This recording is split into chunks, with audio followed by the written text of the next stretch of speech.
You are beautiful and amazing, and look at you out here. Can't keep Minnesotans down. Or people from DC. I'm going to read a little excerpt from an essay that I wrote that was published in an amazing anthology of work that was put together and curated by a local artist, Camille Gage. It's an anthology of 30 poets and essayists and visual artists called Fierce Lament, which is the creative community's document to this moment and era of struggle in this time in history. And the name of my essay is More Life, which you may recognize as part of the final epilogue from Angels in America, which was, of course, a very seminal piece about the crisis that we're in the midst of. But it ends on that note of hope from the angel as she descends. I was there at the dawn of the AIDS epidemic when a whole country turned its back on us. We pulled together and did for ourselves what needed to be done. It's as red-blooded a story of American patriotism that you'll ever hear. Can-do ingenuity and fellowship in the face of near impossible odds. We mobilized politically while creating care teams and community centers. We came out, protested, and demanded that our nation see us. The gay men of that generation, all wiped out by the epidemic, were my personal mentors. Perry, Keith, Brian, Mick, Carlton. They were strong, funny, and smart. I learned how to be a man, an authentic human being from them. To be fearless, to throw myself into a cause larger than myself.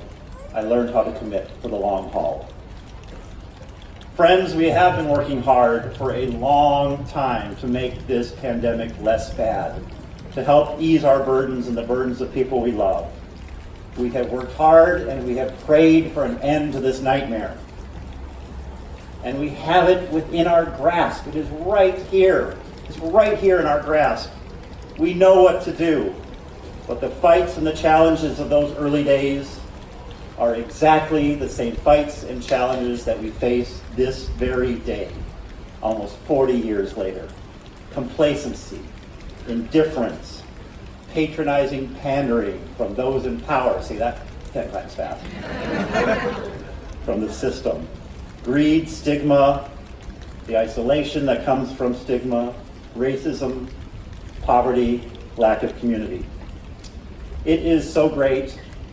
I was honored to be a part of the movement. I was the chief author, but it was a movement that helped pass that bill to require the state of Minnesota to develop that plan to end HIV. And Mariah, I'm so thrilled you're on board to help lead that work. But quite frankly, as happens to me now that I'm part of the system, and Mariah, I'm sorry to say you're part of the system, we invite you to push us harder because that plan could be better and we could do it faster. So we need to join that work and push harder. That plan doesn't mention PrEP, and it says it's going to take us a couple of decades. We can do it faster and we can do it better.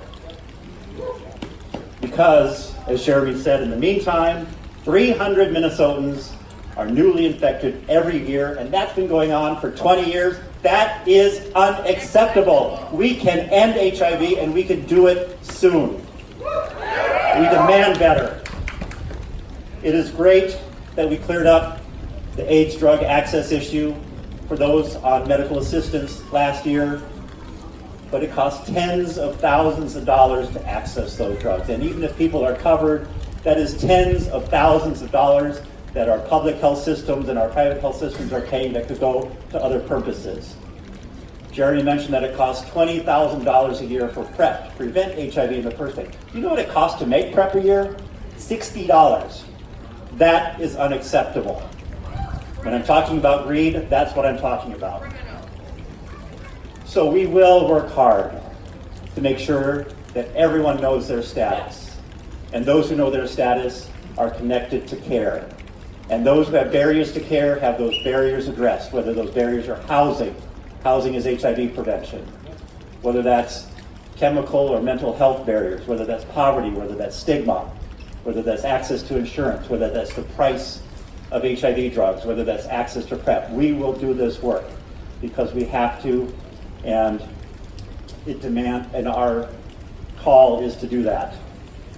And I'll conclude with one more excerpt from the essay. We owe it to those who lived lives of quiet and not so quiet dignity, who worked hard to make our gains possible with no assurance that they benefit themselves. We owe it to the brothers and sisters and siblings we lost along the way. We will win this. Thank you very much. Thank you.